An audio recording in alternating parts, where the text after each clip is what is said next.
Hi friends, welcome to Garam Masala, the magic spices of cooking.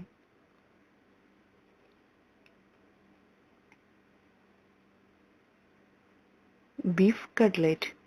ഇന്ന് നമുക്ക് വളരെ പെട്ടെന്ന് ഉണ്ടാക്കാവുന്ന ബീഫ് കട്ട്ലറ്റ് എങ്ങനെ ഉണ്ടാക്കുന്നതെന്ന് നോക്കാം. ഇതിനാവശ്യമായ ചേരുവകൾ: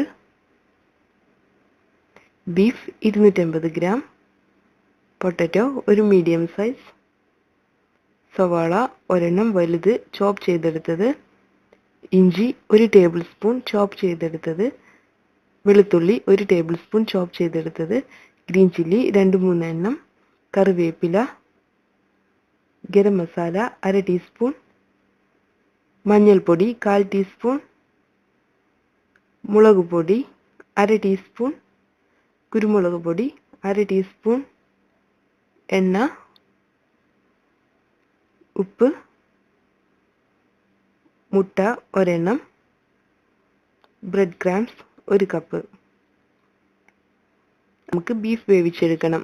ഈ ബീഫ് 1/2 ടീസ്പൂൺ മുളക് പൊടി, 1/4 ടീസ്പൂൺ മഞ്ഞൾപ്പൊടി, ആവശ്യത്തിന് ഉപ്പ് ഇവ ചേർത്ത് വേവിച്ചെടുത്തതാണ്. വേവിച്ചെടുത്ത ബീഫ് തണുത്തതിന് ശേഷം മിൻസ് ചെയ്തെടുക്കണം. അടുത്തതായി പൊട്ടറ്റോ വേവിച്ച് മാഷ് ചെയ്ത് വെക്കണം.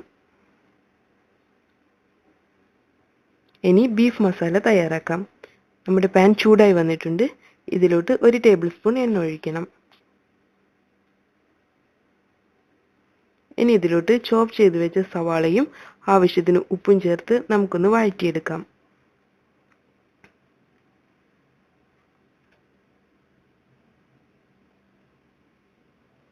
നമ്മുടെ സവാള വഴന്നു വന്നിട്ടുണ്ട്. ഇനി ഇതിലോട്ട് ഇഞ്ചി, വെളുത്തുള്ളി, പച്ചമുളക്, ചെറുതായി മുറിച്ച കറിവേപ്പില ഇവ ചേർത്ത് ഒന്നുകൂടെ വഴറ്റണം.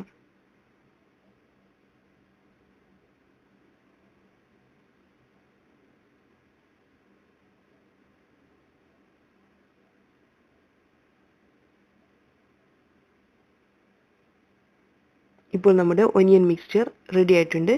അടുത്തതായി ഇതിലോട്ട് കുരുമുളക് പൊടി, ഗരം മസാല ഇവ കൂടെ ചേർക്കാം. നമ്മൾ ഓൾറെഡി മഞ്ഞൾപ്പൊടിയും മുളക് പൊടിയും ചേർത്തിട്ടാണ് ബീഫ് വേവിച്ചെടുത്തിട്ടുള്ളത്.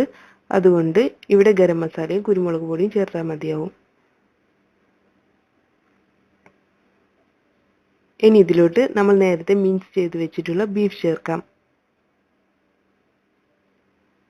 നമുക്കിത് നന്നായി മിക്സ് ചെയ്ത് കൊടുക്കണം.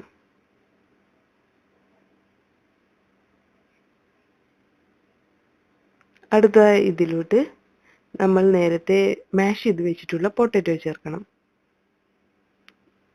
നന്നായി ഒന്ന് മിക്സ് ചെയ്തെടുക്കാം.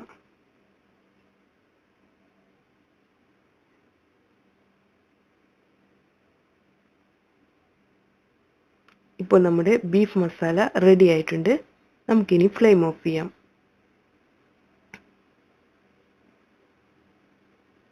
ഇനി നമുക്ക് ബീഫ് കട്ട്ലറ്റ് ഷേപ്പ് ചെയ്തെടുക്കാം. കുറച്ച് മസാല എടുത്ത് ഒരു ബോൾ പരുവത്തിലാക്കി മാറ്റണം. ഇനി നമുക്കിത് കയ്യിൽ വെച്ച് പരത്തിയെടുക്കാം.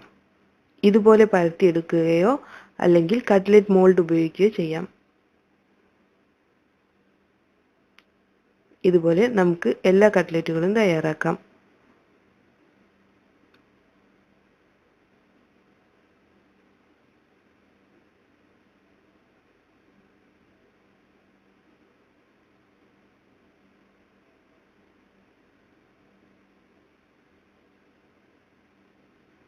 നമ്മുടെ കട്ട്ലറ്റുകൾ തയ്യാറായിട്ടുണ്ട്. കട്ട്ലറ്റുകൾക്ക് ഷേപ്പ് കുറവാകുകയാണെങ്കിൽ ഇതുപോലെ ഒന്ന് ഷേപ്പ് ചെയ്തെടുത്താൽ മതി.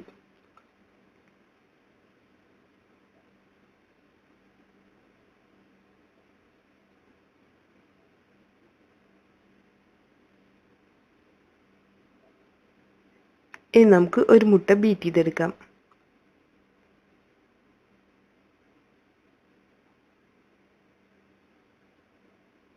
ആവശ്യത്തിന് ഉപ്പ് ചേർത്ത് നമുക്ക് ഈ മുട്ടയെ നന്നായി ബീറ്റ് ചെയ്തെടുക്കണം.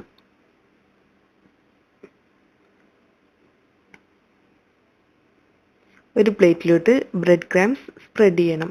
ഇനി നമുക്ക് ഓരോ കട്ട്ലറ്റുകളായി മുട്ടയിൽ മുക്കിയതിനു ശേഷം ബ്രെഡ് ക്രംസ് കൊണ്ട് കവർ ചെയ്തെടുക്കാം.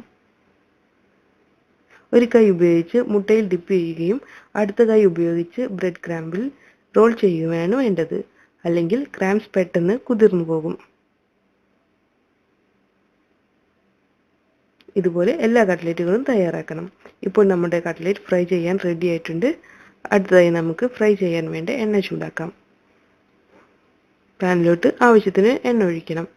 എണ്ണ ചൂടായി വരുമ്പോൾ ഇതിലോട്ട് ഓരോ കട്ട്ലറ്റുകളായി ചേർത്ത് ഫ്രൈ ചെയ്തെടുക്കാം.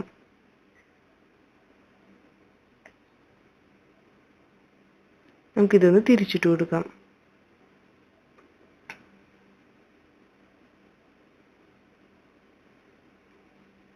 നമ്മുടെ കട്ട്ലറ്റുകളെല്ലാം ഗോൾഡൻ ബ്രൗൺ നിറമായിട്ടുണ്ട്.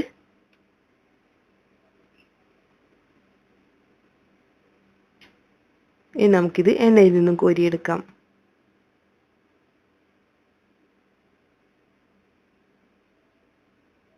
ഇത് ഒരു ടിഷ്യൂ പേപ്പറിലോട്ട് മാറ്റാം.